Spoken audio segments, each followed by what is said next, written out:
If you can't stop overthinking and your brain replays worst case scenarios on loop, and anxiety feels like your default setting, this one's for you. You're not alone. You know that feeling, right? Your brain racing, replaying conversations, imagining everything that could go wrong. It's like you're stuck in a loop, a never ending cycle of what ifs. You spend hours, maybe even days, lost in this cloud of anxiety. You think you're tackling the problem, but are you actually doing anything about it? This is the worry trap, and it's keeping you from taking real action. I remember before having a burnout, I was worrying a lot. I was worrying about money, about my work in the Netherlands, my work permit, my citizenship. What if I lose my job? What if my citizenship chance is suddenly gone? Seriously heaviest stuff. All those future worst case scenarios playing on repeat. And let me tell you, during burnout and depression, the brain just constantly worries. It's relentless. It's like a broken record you can't turn off.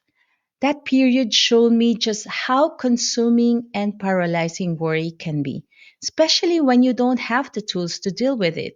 It stole my energy, my peace, everything. But here's the truth, and it's a powerful one.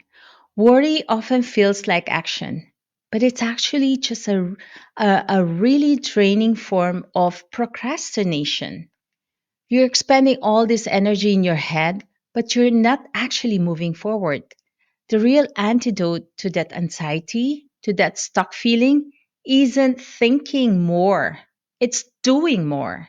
It's consciously shifting from that anxious mental loop to taking concrete, real world steps. It's doing, it's time to stop worrying and start doing. So, if action is the answer, why do we get stuck in the worry itself? Let's break down how the worry trap works. Our brains are wired to anticipate threats, to keep us safe. But sometimes that goes into overdrive. It leaves us stuck in overwhelm. Worry keeps you focused on those endless what ifs, the worst case possibilities. They live only in your head. They often unlikely to happen. We worry about our careers, our relationships, our health, our finances. Everything feels uncertain. Worry keeps you focused on things completely outside of your immediate control, stuff you can't change right now, no matter how much mental energy you throw at it. It keeps you mentally rehearsing the problem over and over instead of actually brainstorming or implementing solutions. You get so caught up in overthinking every tiny angle, you become completely paralyzed. You freeze up. You end up doing nothing because you're so deathly afraid of doing the wrong thing. And honestly, it's emotionally, mentally, and physically exhausting. Chronic worry drains your energy reserves. It leaves you with nothing left to actually do the things that matter. But here's the good news: taking action is the most powerful weapon you have against the worry trap. When you make that conscious decision to shift from worrying to doing, so from worrying to doing, everything changes. You start shifting your focus from those hypothetical problems in your head to concrete real world steps you can take right now, gaining a sense of control, even if it's just over that one small first step. Actually, working towards addressing the problem or improving the situation rather than just spinning your wheels mentally. Building momentum, even imperfect action, that first hesitant step gets the ball rolling.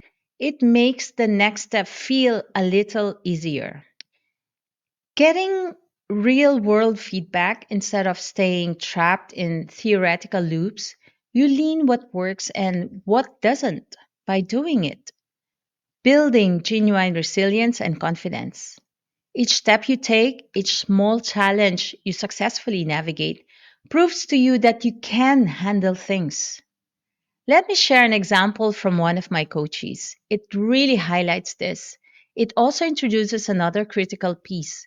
We just managed to save her job from getting fired. She was facing a performance improvement plan, or PIP, and this was running for 9 months. 9 months. That was a huge deal, a massive victory, overcoming a seriously stressful situation.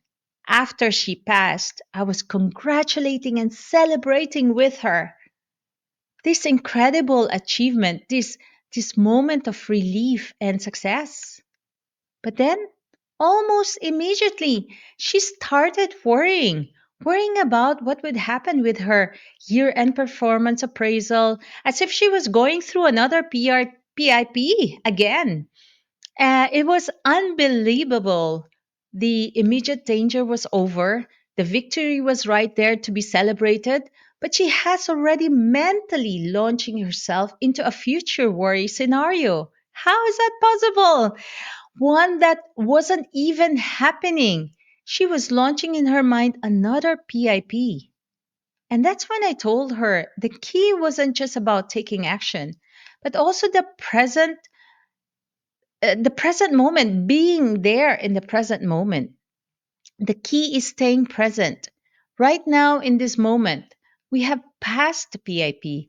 We can stay being grateful and celebrate this victory, not worry. Worry isn't about the present reality.